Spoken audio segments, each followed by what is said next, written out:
Good afternoon, my name is Ajay Kashoro and I'm going around asking Daystar students about the Mandamano Reject Finance Bill 2024-2025 that led to His Excellency firing his entire cabinet, holding an ex-meeting and re-electing a new cabinet as days goes by. My name is Gabriel Kusi. I'm the governor of the main campus. Had the finance bill protest in 2024-2025, and we've seen changes that His Excellency has done so far so good. And I have questions about your point of view on these changes. So my first question will be, the new faces nominated to cabinet seem to be skilled in their fields. His Excellency has blessed them. Can that be proof that Dr. William Ruto is fulfilling the Gen Z demand?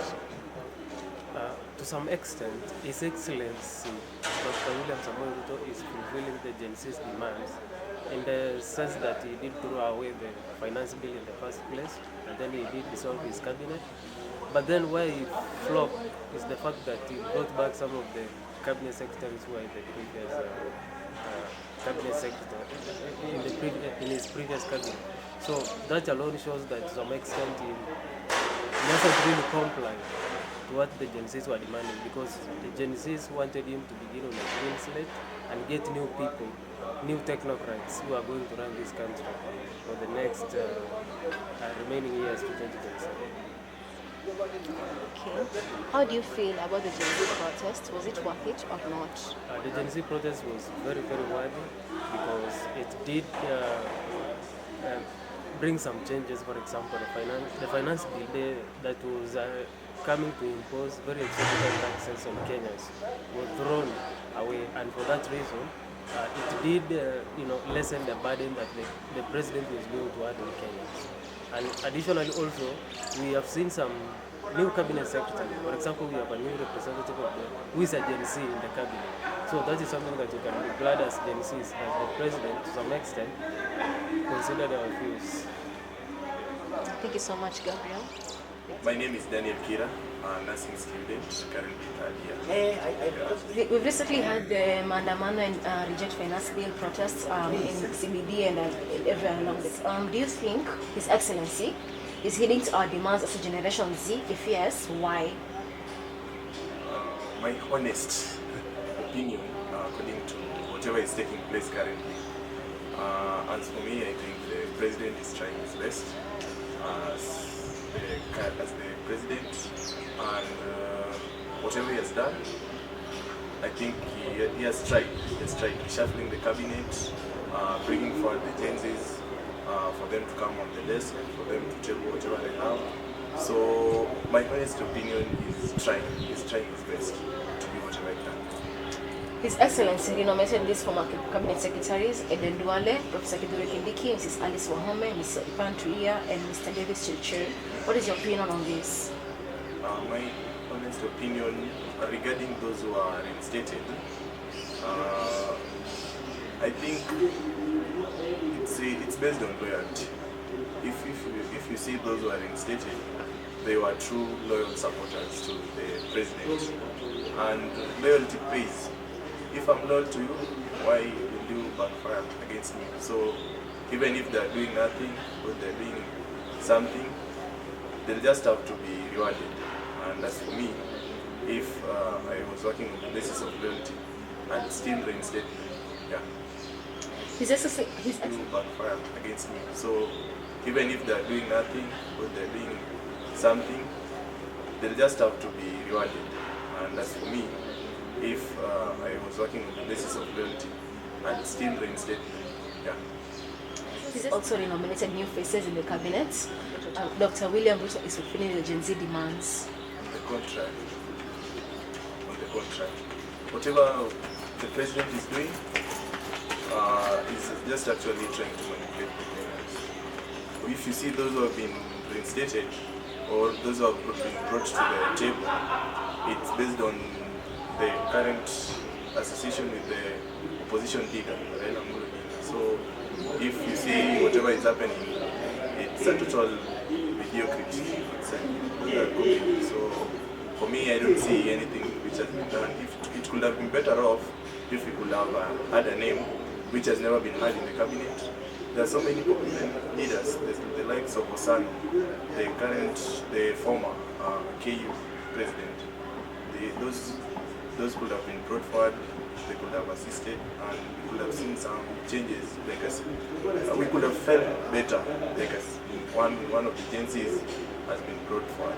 So when it comes to the staff calling and doing the changes, nothing has been done. It's just a mind game which is being played. Yeah. Okay, thank you so much for your time. It was a pleasure having you here with us. My name is Caleb Bonyonyi. I'm a student at Daystar University taking nursing. I'm in my third year. Yeah. We recently experienced the mandamano for the reject finance bill, and it's essentially rejected the finance bill, the re-election of nominees and all that. So I have questions here regarding to choose between CS for health and CS for education. Which one would you prefer and why? I think for me, okay, both of them they're good, but for me, because it's a matter of preferring, I prefer to choose the CS for health, because basically, okay, first of all, I'm taking nursing and I have that passion in the medical field. So I think seeing how the medical field deals with life, I might want to bring some reforms which will bring change to how the ministry works and how it deals with health to provide, to make sure that there's quality services being offered to provide more health opportunities. CS, and health was one of them. So do you think His Excellency is fulfilling the Gen Z demands according to the Reject Finance Bill 2024-2025? I think it's trying to fulfill the demands of the people, because basically people wanted quality services. The Gen Z, they were demanding for quality services, and now the president is trying to bring about the quality services by maybe he saw that he saw that the CS were not working well, the ones that were there, so he was trying to bring new ones who will be able to work well. So I think it's just trying to fulfill to make the demands of the Gen Z, trying to make sure that everything is okay and everything is sorted. So was it worth it or not? For me, I think it was worth it, because the people came out and they were expressing their concerns. They were expressing their concerns peacefully, despite the goons that were coming in to bring the chaos. But I think the demands, because they were just coming peacefully, the part of it being peaceful and they were demanding for quality services, I think that it was worth it, and I think we'll be able to see the benefits of the demands maybe in some times to come. Yeah. Okay, thank you so much, Caleb, for your time. Mechanism taken by the president and the opposition to come together to embrace peace so that we can move forward, because mandamano cannot solve our issues as a country. Regional, what part of the finance bill 2024 and 25 affected you and why? Actually, I was supporting the finance bill because I feel like the finance bill is a good document if you read the document. But the part that I wasn't in agreement, cognizant with, is the creation of offices for the second wife, the wife to the deputy president, and the first lady, first daughter's offices. So I wasn't in agreement with those clauses because I felt like I'm going to spend more money for unnecessary offices. But the bill itself, it wasn't a bad deal, considering the GDP of our country and the debt ratio we are having in Kenya. Yeah. The protest, was it worth it or not? Let me say it was worth it. They tried because their protest, at least their voice was heard. But again, it's not worth it going forward. Because I normally say, if you want to pursue war, what should only pursue if there is likelihood of winning? So do they stand a chance of beating the government? Clearly no. So you're going to have more debts, and the Gen Zs are being used by other politicians who are not in the government. Yeah. Okay, thank you so much, Beverly, for your time. My name is Martin Dege, and I'm a student in Daystar Communication.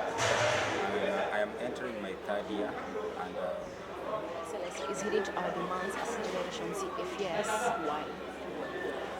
I think as far as I am concerned, yeah, he's heeding to our demands because we find that actually, though he was a bit resilient to some point until later on had to agree with our demands, because now he was just like feeling like if I allow this to continue, it will end to be an anarchy. It will end up to be a nation that does not have order. So I feel like at some point, though after being pushed, at some point he had to agree and to do our demands as a Generation Z. His Excellency also renominated his former cabinet secretaries, Mr. Eden Duale, Dr. Kithure Kindiki, Mrs. Alice Wahome, Mr. Soipan Tuya, and Mr. Davis Chichiru. What is your opinion on this? I think, you see, the game of politics is reward the loyal people. So I feel like I couldn't just scrap them away, rather, but he wanted to retain his loyalists. So what is the His Excellency is doing, as far as I'm concerned, is just rewarding his loyalists to continue retaining the office because of the support they gave him when he was vying for his presidential office. Okay, on our final question, how do you feel about the Gen Z protest? Was it worth it or not? Or is it? Yeah, that is very vital. I really appreciate it. It was an awakening. It was a clarion call. I know our parents have fought for this kind of revolution, but it has never succeeded. Until now, there was a new upcoming generation which is very zealous and enthusiastic to see a change, to see good governance, to see that there is a corruption-free country, and that is the better state that we want to, each one of us wants to be into, and ecosystem of good governance. So I feel like it is a good thing that has brought a new reformation. I feel like from now henceforth, the dynamism of leadership and governmental leadership is going to take a different turn of leadership. And I feel like it's a good thing that has happened so far. Thank you so much for your time.